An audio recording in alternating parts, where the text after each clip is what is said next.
Right, hi guys, hopefully you can hear us.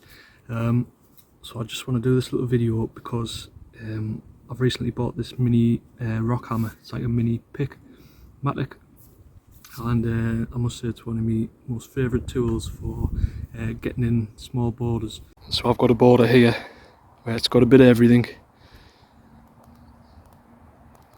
and you need to get in the tight spaces, and this little tool here is an absolute dream. I love using it.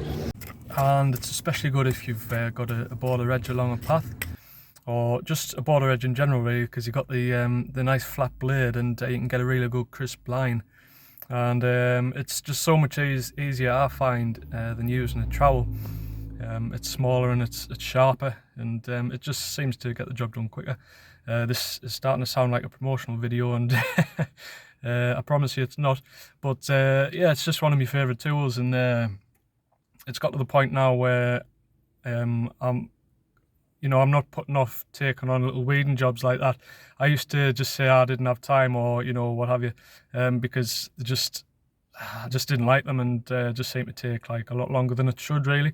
But this little tool, especially in like the small little areas, is just really good and really handy, and it was only cheap, so I genuinely do recommend it. So just a quick video of this one. Thanks for watching, and I'll see you in the next one.